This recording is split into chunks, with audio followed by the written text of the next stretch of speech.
바울이 동역했던 동역자들 가운데 디도라고 하는 사람이 있습니다. 디도는 성경의 한 권으로 이렇게 정경으로 나와 있음에도 불구하고 잘 알려지지 않은 그런 바울의 동역자인 것 같습니다. 그런데 사실 이 디도는 바울의 정말 중요한 사역을 함께 동역했던 그런 하나님의 종이었습니다. 특별히 바울이 거의 선교의 사역 막바지에 이제 곧 순교를 당하기 전에 하나님께서는 귀한 이 동역자 디도를 바울을 통해서 그레데 섬이라는 곳에 파송하셨습니다. 특별히 이곳에 파송하게 되었던 이유가 저는 있다고 보는데요.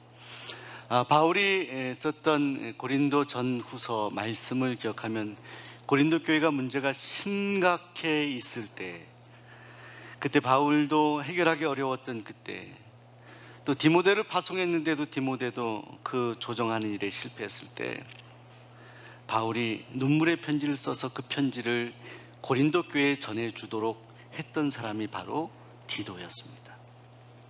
놀랍게도 이 디도를 통해서 고린도 교회가 화해하고 문제가 해결했다는 소식을 듣게 되어서 바울이 큰 기쁨을 얻게 되고 또 고린도 후서를 보내게 됩니다. 자, 그래서 이 디도는 어떤 화해의 능력이 있었던 사람, 또 강단이 있었던 사람, 믿음이 있었던 사람, 그런 바울의 동역자라고 생각을 하게 됩니다. 특별히 이 디도는 헬라인이었습니다. 이방인이어서 바울의 전도를 받아서 주님의 은혜를 경험했던 그런 사람이었습니다.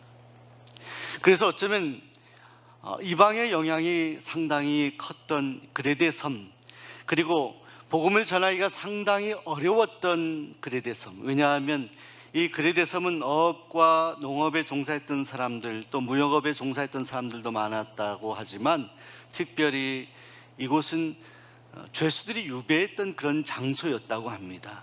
그래서 바울도 어떤 사람 선지자의 말을 인용하여서 이 그레데 사람은 거짓말 잘하고 악한 일을 행하고 자기 배만 위하여 게으름을 피는 그런 사람들이다, 이렇게까지 노골적으로 이야기합니다.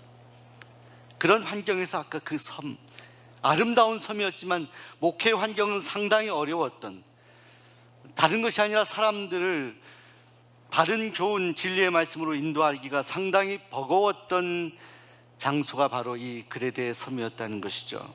자, 이곳에 사랑하는 동역자 디도를 남겨두게 됩니다. 여러분, 그런 것 있잖아요. 여러분 가족들 어디 유학을 간다거나 군대에 갔을 때 남겨두고 돌아올 때의 마음 같은 것, 내가 정말 사랑하는 그런 동역자예요. 그래서 바울은요, 이 디도를 나의 참 아들이라고 그렇게까지 표현했습니다. 참으로 고맙고 귀한 신뢰가 가는 그 동역자를 이 어렵고 힘든 그레데 섬의 영적 지도자로 남겨두는 바울의 마음이 어땠을까라는 생각을 하게 됩니다. 근데 이것은 바울의 마음이 아니라 바울을 통해 주시는 하나님의 마음이었습니다. 하나님께서 그렇게 파송하신 것이죠. 자, 여러분, 바울은 이렇게 디도를 그레데 섬에 남겨두면서 그 사역을 감당하게 되는데, 특별히 1장에서 그 분명한 목적을 이렇게 설명합니다. 내가 너를 그레데에 남겨둔 이유는 남은 일을 정리하고 내가 명한 대로 각 성의 장로들을 세우게 하려 함이니라. 쉽게 말하면 사람을 세우기 위해서, 하나님의 사람을 온전히 세우기 위해서 내가 너를 그곳에 남겨두었다라고 그렇게 표현합니다. 그러면서 사도 바울은 이 장로들의 자격, 장로들은 이런 사람들이 되면 좋겠다 이렇게 표현하고, 2장에 보시게 되면 나이가 많으신 늙은 남자, 늙은 여자로 표현하는데, 이런 성도들 가운데 연령이 많으신 성도님들이 이런 성도님들이 되면 좋겠다라는 표현을 하면서 또 종들에 대한 언급도 합니다. 그래서 9절 10절에 보시면 종들은 자기 상전들에게 범사에 순종하여 기쁘게 하고 거슬러 말하지 말며 훔치지 말며 오히려 모든 참된 신실성을 나타나게 하라, 이렇게 말씀합니다. 그러니까 이 그리데 섬에 인종도 다양하고 계층도 다양하고 연령도 다양한 하나의 신앙 공동체가 형성이 되었는데, 점점 이 바울의 이 디도를 향한 권면은, 자, 이렇게 다양하고 어려운 그런 성도들, 그들을 잘 치료해 주길 원한다라고 하면서 예수 그리스도에게 점점 다가가는 모습을 보게 됩니다. 그러면서 이는 범사의 우리 구주 하나님의 교훈을 빛나게 하려 함이라, 이렇게 말씀합니다. 바울은 그리데 섬에서 정말 하나님의 말씀이 온전히 선포되고 바른 진리가 선포되어서 정말 하나님의 교훈이 그리데 섬에 있는 모든 백성들에게 미치게 되기를 소망하고 있었습니다. 자, 그리고 이렇게 11절에 바울은 고백하고 선언합니다. 모든 사람에게 구원을 주시는 하나님의 은혜가 나타나길 원한다. 사랑하는 여러분, 하나님은 공평하신 하나님이십니다. 이 공평하시다는 것은 다른 말로 하나님은 차별 없이 누구든 사랑하시는 하나님입니다. 여러분, 하나님은 또한 공의의 하나님, 정의로우신 하나님이십니다. 자, 여러분, 그 하나님의 성품을 믿으십니까? 자, 그런데 여러분, 하나님의 공의와 정의가 분명히 있습니다. 요즘 우리 새벽에 민수기 말씀을 보시지 않습니까? 하나님이 얼마나 공의로운 하나님이신지, 하나님이 세워놓으신 법이나 질서를 어긋나는 일에 대해서 하나님께서는 때로는 아픈 마음으로 이스라엘 백성들을 징계도 하십니다. 그런데 여러분, 하나님의 공의와 정의는 하나의 목적이 있습니다. 여러분, 교회도 국가도요, 법이라는 것, 이 법을 제정하는 아주 분명한 이유가 있는데, 하나님의 말씀은 공의로운 말씀인데요, 그 공의로운 말씀이 향하여 가는 방향이 있다는 거예요. 우리가 이것을 잘 알아야 됩니다. 율법의 완성이 사랑이듯이 하나님은 공의로 우리를 다스리실 때 그 밑바닥에는 그럴 수밖에 없는 하나님의 깊은 사랑이 있습니다. 채찍질 하시는 사랑. 여러분, 우리가 이것을 알아야 됩니다. 모든 사람에게 구원을 주시는 하나님의 은혜, 이것은 하나님의 사랑인데요, 왜 모든 사람, 이 모든 사람은 오늘 우리를 포함해서 죄악된 오늘 우리의 인생들을 향하신 하나님의 그 사랑이 나타나는데 무엇으로 나타났습니까? 하나님의 공의로 나타난 것 같아요. 십자가에 달려 죽으신 예수님. 예수님이 십자가에 달리실 분이 아님에도 불구하고 달려 죽으셨어요. 왜? 오늘 우리의 죄 때문에. 그 죄는 누가 갚아야죠, 여러분? 그 죄는 우리 주님이 지셨나요?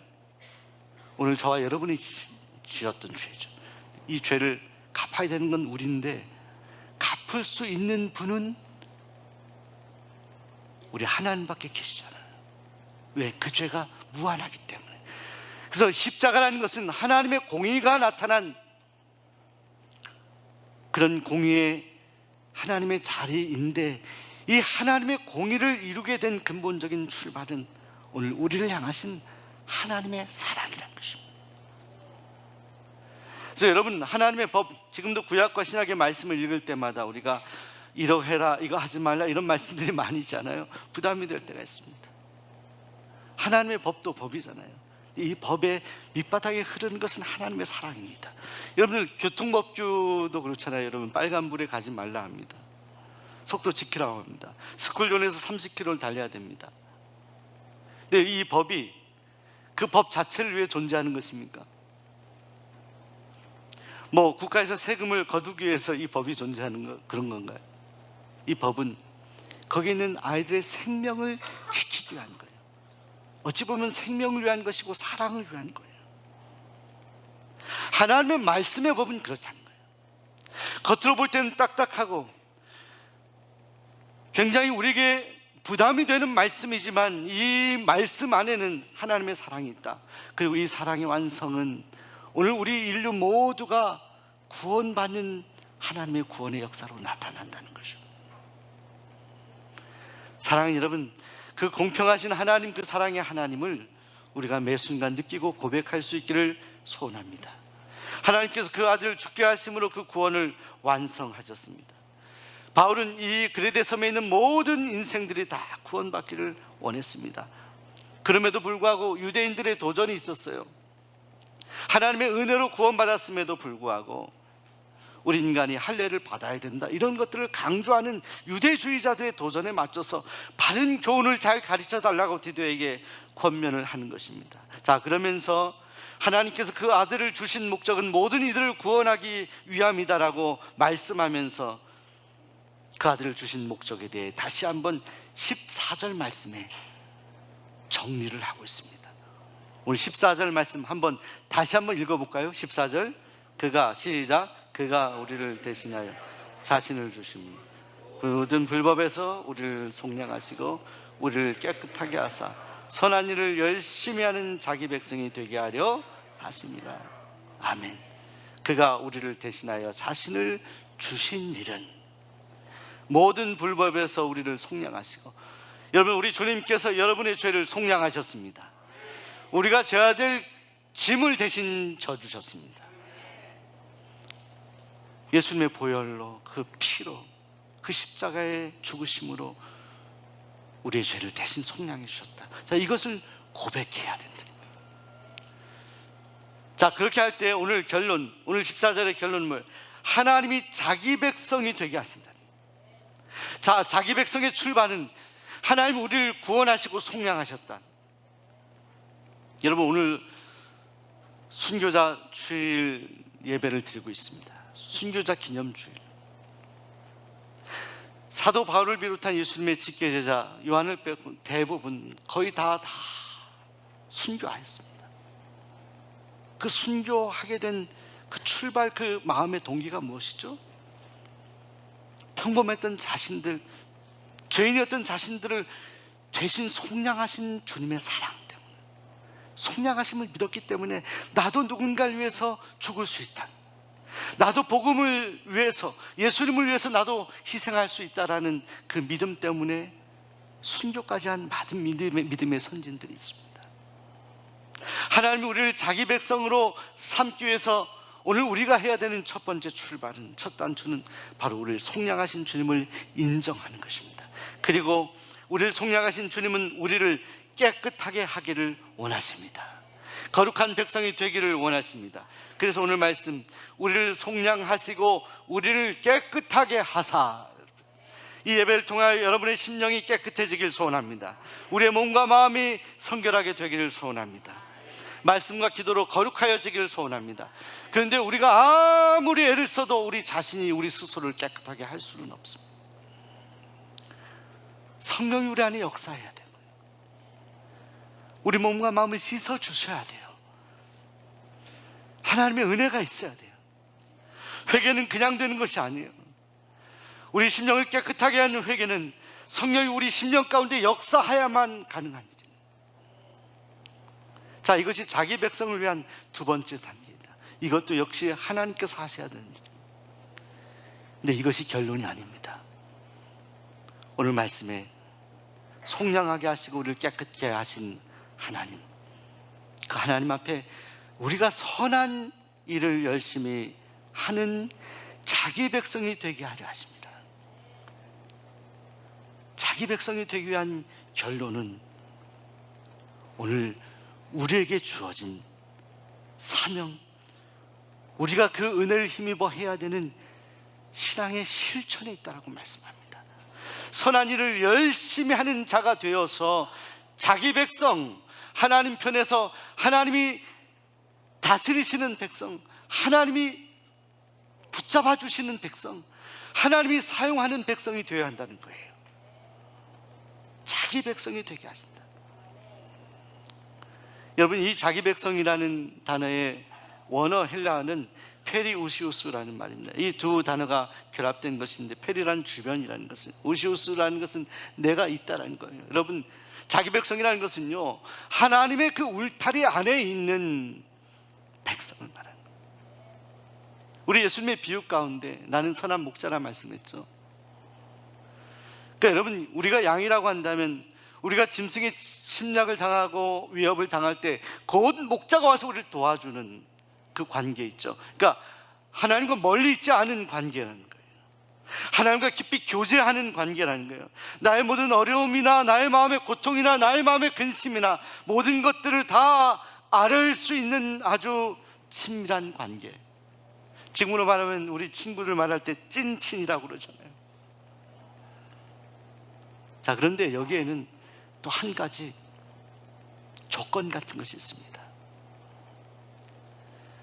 가깝기 때문에, 하나님은 오늘 우리를 가깝게 여기시기 때문에 오늘 우리에게 부탁하시는 사명을, 일들을 곧 순종하며 실천할 수 있는 사람, 이것이 하나님의 자기 백성이에요. 하나님과 깊이 교제할 수 있는 친밀함의 특권을 누리면서, 그러나 그 하나님이 주신 특권 안에서 그때그때 하나님이 나의 마음속에 주시는 명령과 말씀을 순종하며 나아갈 수 있는 하나님의 영역 울타리 안에 있는 사람, 그래서 그 하나님의 부탁을 열심히 감당할 수 있는 사람, 선한 일을 최선을 다하여 감당할 수 있는 바로 그런 사람, 이것이 하나님의 자기 백성이라는 거예요. 이 열심이라는 단어도 히라보로 시기심 이런 뜻이 좀 있습니다. 여러분 그런 일 있으신가요? 여러분 주변에 누군가가 나보다 신앙생활을 늦게 했는데 보니까 더 열심히 기도하고요, 더 열심히 전도하고요, 예배할 때마다 정말로 하나님을 뜨겁게 사랑해서 찬양할 때마다 그 눈가에 눈물이 맺히고, 그런 모습을 보면서 여러분이 오히려 부러움의 대상이 되는 그분이 약간의 시기심의 대상이 될 정도로 너무나 하나님과 친밀한 모습을 보면서 우리가 우리 자신을 돌아볼 때가 있잖아요. 그런데 여러분, 하나님 말씀하시죠. 야, 저 사람 어떻게 저렇게 열심을 다해서 선한 일을 할까? 하나님의 울타리 아닌 자기 백성이 되었기 때문이에요. 하나님은 우리를 구원의 백성으로 삼으실 뿐만이 아니라 오늘 말씀에서 자기 백성이 되기를 원하시는 거예요. 우린 부러워만 하지 않고 우리가 그런 백성이 되면 돼요.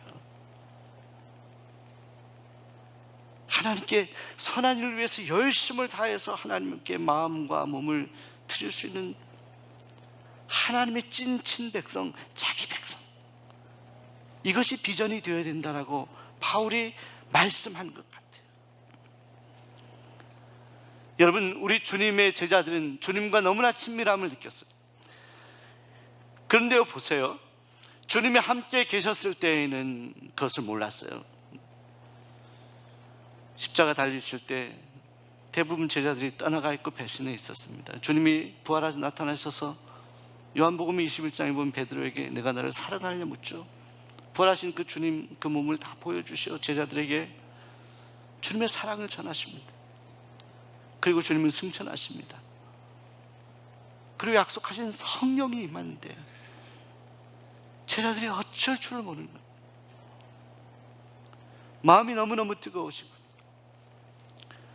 주님은 승천하셔서 계시지 않는데 그 주님이 너무나 가까이 느껴지는 것이고요, 주님은 곁에 계시지 않는데 그 주님의 음성이 지금 귀에 들리는 것처럼 제자들에게 느껴지는 거예요. 자, 그렇기 때문에 제자들은 순교하였어요. 순교. 생명까지 주님을 위해 드릴 수 있었다는 거예요. 이것은 주님의 자기 백성이 되지 않고서는 가능하지 않은 일입니다. 주님과 교제하고 깊은 친밀감 속에서 주님이 명령하시고 말씀하시는 것이라면 무엇이라도 그대로 행하며 살기를 원하는 그 마음, 이 마음이 바로 자기 백성의 의미라고 생각을 하는 것입니다. 힘들어도 감당하는. 여러분, 그런데 문제는요, 그런 선한 일을 할 때에도 오늘 우리에게 슬럼프 같은 것이 올 수가 있어요. 힘들 때가 온다는 것이죠. 그래서 성경은요, 너희가 선한 일을 할 때 갈라디아서에 낙심치 말라고 했습니다. 또 우리 주님은 우리가 기도할 때도 낙심하지 말아야 된다라고 말씀했어요. 낭망하지 마. 선한 일 할 때 도전이 올 수 있고 낙심할 수 있지만 낙심치 말아야 돼. 그때 오히려 십자가 바라보고 우리 주님을 바라보면서 우리가 마음속으로 고백하는 주님을 부르고 주님을 찬양하며 나가야 된다. 주님이 저를 사랑하셔서 주님의 자기 백성으로 삼아주신 주님께 저는 이렇게 고백할 수 있습니다. 저도 주님을 사랑합니다. 주님 감사합니다. 이 어려움도 제가 다 이기겠습니다. 여러분, 강원도에 유명한 정선 아리랑이 있습니다. 과거에 뗏목을 이렇게 젓는 사람들이 이 노래를 불렀다고 합니다. 그런데 이 노래를 부를 때는 이 강가에 이 물살이 내리막이 되어서 편안하게 내려갈 때가 아니라 물살을 거슬러 올라갈 때, 그때 저들은 이 정선 아리랑을 불렀다고 합니다. 우리가 살아가다 보면 주님의 자기 백성이 되어 살 때 힘들고 어려울 때 있죠. 그때 우리도 이 노래를 불러야 돼요. 주님을 사랑하는 노래. 사랑하는 여러분, 메리안 앤더슨이라고 하는 흑인 가수가 있습니다. 흑인 연가로 유명한 여인이었는데, 이 여인은 흑인으로 태어나서 너무나 많은 고생을 했어요. 어렸을 때 아버지가 백화점 냉동실 관리하는 일을 하다가 일찍 하나님의 부르심을 받게 됩니다. 가난하고 흑인이었고 아무도 알아주지 않은 자기 자신에 대한 생각들. 근데 이 여인이 하나님의 은혜로 교회의 성가대, 어릴 때 성가대에 들어가서 주님을 찬양하다가 주님을 만나고, 정말 그 세상에 어떤 존재들이 나를 인정하지 않아도 주님은 나의 주님이시다 고백하며 정말 주님의 자기 백성이 되는 경험을 하게 됩니다. 그래서 뉴욕 필하모닉이 후원하는 콩쿨에서 300명의 기라성 같은 성악가들 가운데 1등을 하게 되었다고 합니다. 이 일을 계기로 해서 그는 노래로, 흑인 연가로 이 거룩한 하나님을 찬양하는 그 영적인 노래를 통해서 흑인 인권운동을 간접적으로 하고 위대한 하나님의 일들을 감당하게 됩니다. 우리나라는 전쟁이 다 그치기 전 2달 전 1953년 5월에 내한해서 부산에서 전쟁 때문에 정말 고통스러워하고 힘들어하고 눈물을 흘렸던 많은 우리 백성들을 이 여인은 노래를 통해서 위로하고 저 하나님에 대한 희망을 전해주었다는 것이죠. 아주 오래전 불렀던 이 여인의 노래 가운데 딥 리버라고 하는 노래가 있습니다. 이 가사를 번역하면 이런 내용입니다. 요단강 건너편에 가고 싶다는 것이 하나님 나라를 소망하는 거예요. 이 땅에서 내가 참으로 힘들고 어려운 삶을 살아가고 있지만, 흑인으로서 아무것도 볼 것 없는 그런 초라한 인생을 살아가지만, 그러나 하나님께는 여전히 내가 하나님의 선택을 받은 하나님의 자기 백성이 되고 있다라는 그 고백을 하며 이 찬양을 하게 됩니다. 내용은 이런 거예요. 깊은 강, 요단강 건너 나의 본향, 깊은 강, 주님 강 건너 주님 땅에 들어가고 싶습니다. 당신은 그곳으로 가고 싶지 않습니까? 그 복음의 축제가 있는 모두 평화로운 약속의 땅, 요단강 그 건너편으로 가고 싶습니다. 이 노래가 얼마나 많은 흑인들에게, 얼마나 많은 사람들에게 위로를 주었는지 모릅니다. 하나님이 나의 편이시구나. 하나님은 나의 하나님이시구나. 그 하나님께 나는 하나님의 자기 백성이 되어 살아가는구나. 한번 들어보실래요? 자, 잠깐.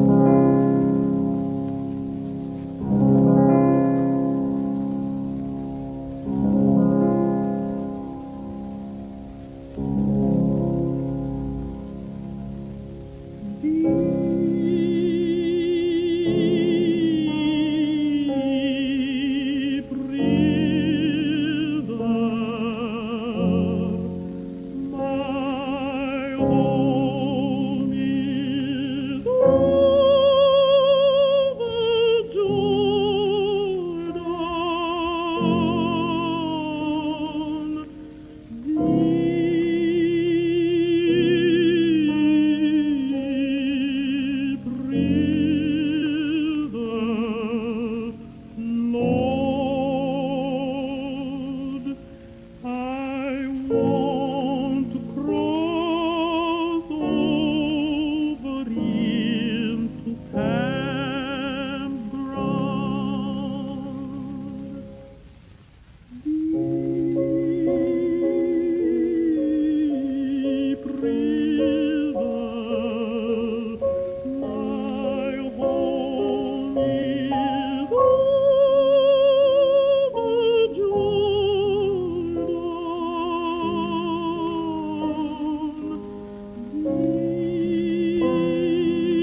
어린 시절부터 흑인으로서 차별을 받고 아무런 희망이 없었을 때에도 하나님께서는 이 여인에게 하나님이 늘 함께 하신다는 그 은혜를 허락해 주셨습니다. 하나님은 나의 백성, 하나님은 나의 하나님. 그리고 나는 내 평생 하나님과 정말 친밀한 자기 백성이 되어 하나님이 나에게 맡겨주신 선한 일 열심히 감당하며 살겠습니다. 저 요단강 건너편 주님의 나라 가는 그날까지, 그날을 소망하면서 저는 살겠습니다. 저는 하나님의 백성입니다. 저는 하나님의 자녀입니다. 그리고 하나님은 오늘 나를 하나님의 백성으로 삼으셔서 마음껏 저를 사용하시옵소서. 자, 오늘 이 고백이 오늘 저와 여러분의 고백이 되기를 소원합니다. 기도하겠습니다. 하나님,